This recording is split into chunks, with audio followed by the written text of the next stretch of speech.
So hey guys, welcome back on my YouTube channel. Today we are back with a new video. I hope आप सभी लोग अपने घर में safe होंगे। देखो कोविड तो वैसे बढ़ी रहा है, फिर से ऐसा आ रहा है कोविड जैसे ड्यूरसेल की बैटरी लगा दी उसके अंदर। भाई रोज के दो लाख केसेस आ रहे हैं। बट आज हम जिस टॉपिक के बारे में बात करेंगे उस टॉपिक का नाम है नालंदा विश्वविद्यालय। तो इस टॉपिक के बारे में आप में तो बहुत सारे लोगों ने सुना होगा, समझा होगा, तो मैं सोच रहा हूँ थोड़ी बहुत इन्फॉर्मेशन आपको मैं भी दे सकता हूँ। तो आपको सिर्फ बताना ये है कि आप में से कितने ऐसे लोग हैं जो इस इन्फॉर्मेशन को भी जानते थे। कमेंट डाउन करके जो मेरे को बताना कि क्या क्या आपको कुछ क्या क्या नया चीज आपको इन्फॉर्मेशन मिला।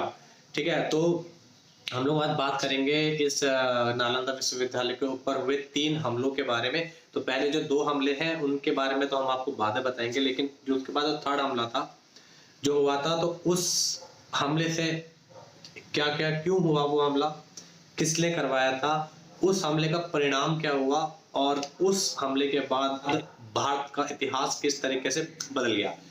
तो वीडियो के साथ बने रहिए, वी विल बी बैक। मुसाफिर हूँ यारो। तो दोस्तों बात करते हैं पहला हमला जो नालंदा यूनिवर्सिटी के ऊपर जो हुआ था, यूनिवर्सिटी के ऊपर जो हुआ था, वो हमला किसने और कब करवाया था। फर्स्ट अटैक जो हुआ था नालंदा यूनिवर्सिटी पे, उसे हुनास ने किया था अंडर लीडरशिप ऑफ मिहिर कुला। तो ये जो हमला था वो 455 से 467 मतलब 455 टू 467 एडी के जो रीजन था उस टाइम पे समुद्रगुप्ता, हाँ, तो उस ड्यूरेशन में हुआ था उस टाइम पे। सो सेकंड जो हमला किया था वो किया था 7th सेंचुरी में गौदास राजवंश ऑफ बंगाल के द्वारा जो सेकंड हमला किया गया था।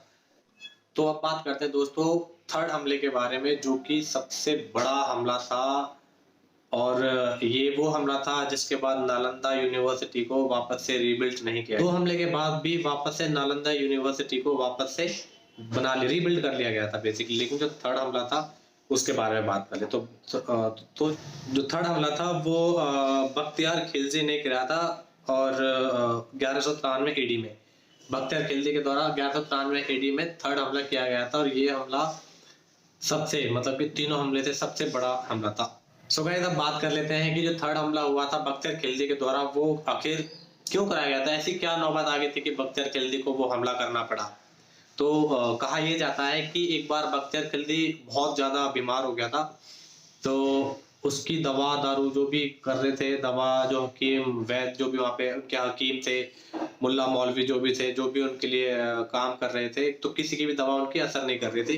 तो उन्हें किसी ने ये बोला कि नालंदा यूनिवर्सिटी में एक प्रोफेसर है, उनका नाम था राहुल श्री बात्रा। तो उन्होंने बोला कि वो आपका इलाज कर सकते हैं, लेकिन राहुल श्री बात्रा जो है गैर मुस्लिम थे, तो उन्होंने मना कर दिया खिलजी ने कि भाई साहब अपने को नहीं मांगता ऐसा बंदा, अपन ऐसे ही ठीक हो जाएंगे।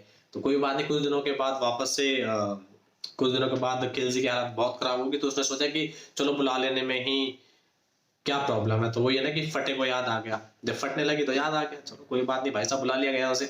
अब जब बुला लिया गया तो उसने बोला कि मैं आपकी दवाइयों को नहीं लूंगा क्योंकि आपकी दवाइयाँ गैर मुस्लिम है, तो इसलिए मैं आपकी दवाइयों को नहीं लूंगा। तो इस चक्कर में क्या था कि वो हिंदुओं को उस टाइम पे जो वहाँ पे स्वराज था पूरे हिंदुस्तान के अंदर, तो उनको सिर्फ एक नीचा दिखाने के लिए उसने ये बात बोल दी थी कि भाई साहब आपकी दवाई मैं नहीं लूंगा।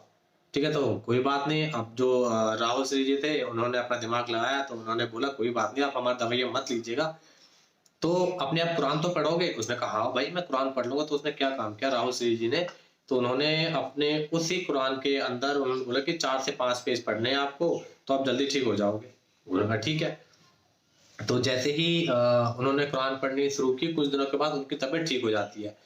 तो उसके बाद जो एक सीक्रेट था वो उन्हें ये पता चलता है इसको खिलजी को कि भाई साहब जो राहुल श्री जो थे उन्होंने उनकी कुरान की आयतों पर दवाई लगा दी थी, तो उनकी जब वो पढ़ते थे तो वो दवाइयों की जो स्मेल उनके अंदर जो जाती थी उससे वो ठीक हो गए। भाई ये बात खिलजी को परेशान कर गई कि भाई साहब हमारे हकीम और जो है वो ठीक नहीं कर पाया, उसने बंदे ने हमें मतलब अपनी सिर्फ दवाइयों की स्मेल से ठीक कर दिया। तो उसने सोचा कि ऐसा तो नहीं होना चाहिए, तो उसने फिर उसे उस टाइम पे एक जेलसी होने लगी और एक इनसिक्योरिटी होने लगी उस टाइम पे कि भाई साहब ऐसे कैसे हो सकता है। तो उसने तब ये डिसाइड किया कि चलो नालंदा यूनिवर्सिटी पे हमला करते हैं। तो जब वो यूनिवर्सिटी पे हमला करने के लिए आया तो उस टाइम पे वहाँ जो पढ़ाने वाले जो थे वहाँ ऑलमोस्ट 10,000 मॉन्क थे नालंदा यूनिवर्सिटी में, और करीब 1500 करीब छात्र थे उस टाइम पे जो स्कॉलरशिप ले रहे थे उस यूनिवर्सिटी के अंदर। तो जब खिलजी ने जब हमला किया था तो वहां वो सारे मॉन्क 10,000 मॉन्क मार दिए गए थे, लोगों को जिंदा जला दिया गया था और बड़े ही क्रूरता के साथ भाई सब लोगों को मार दिया गया था वहां पे। तो बेसिकली जो नालंदा यूनिवर्सिटी थी वो एक रेजिडेंशियल एजुकेशन प्लेटफॉर्म था लोगों के लिए। अलग अलग कंट्री से लोग आते थे वहाँ एजुकेशन लेने के लिए। करीब करीब अगर मैं आपको गिनाऊं तो मुझे जितने कंट्रीज के नाम याद है उसमें से श्रीलंका है, जापान है, कोरिया है, टर्किश है और चीन था जिसमें से और ये 6 जो कंट्रीज थी जिनके मुझे नाम याद है, ये 6 कंट्रीज से लोग वहाँ एजुकेशन लेने के लिए आते थे। तो अब क्या था कि उन्होंने वो जो यूनिवर्सिटी खिलजी ने वो यूनिवर्सिटी पूरी जला दी। तो अब क्या हुआ वहां पे यूनिवर्सिटी जलाने के बाद कहा जाता है कि वो यूनिवर्सिटी के अंदर करीब करीब 90 लाख ऐसी पुस्तकें थी और वो 90 लाख पुस्तकें 3 फ्लोर पे लगी हुई थी जिनके अलग अलग नाम थे, उनके बारे में भी मैं आपको बताऊंगा। तो उन एक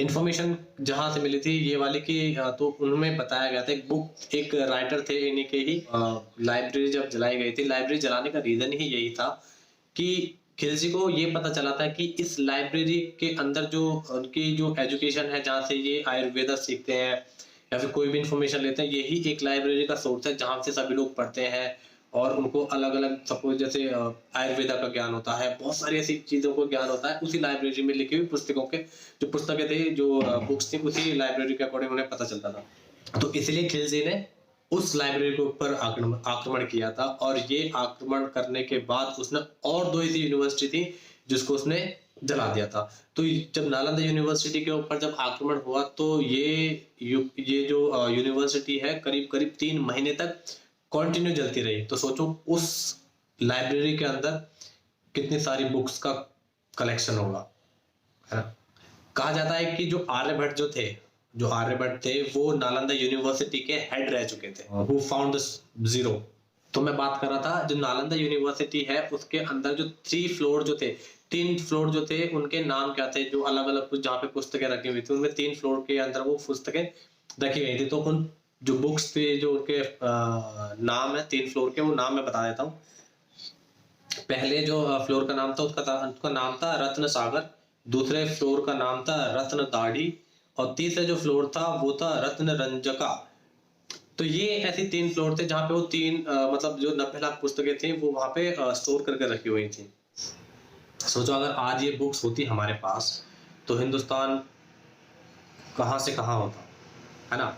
और दूसरी मेरे को यार बहुत मतलब ये एक ऐसा इतिहास है हम लोगों का कि अगर सपोज अगर वो घटनाएं नहीं घटी होती उस टाइम पे तो आज जो हिंदुस्तान है उसे आज भी खैर बोला जाता है विश्व गुरु। तो मतलब ऑब्वियसली बात है आज के टाइम पे हम लोग जो हमसे आगे कंट्रीज हैं उन कंट्रीज से कितना ही आगे होते हैं। मतलब बहुत सारी चीजें हम लोगों ने सुनी है अबाउट ममीज जो होती है ना, जो इजिप्ट में जो बोलते थे कि भाई वहाँ के जो राजा होते थे उनको एक ऐसी केमिकल में रखा जाता तो कई हजार वर्षों तक वो उसके अंदर ही बने रहते थे ठीक ठाक उनकी, उसके बाद वो फिर डिकम्पोज होना शुरू हो जाते थे।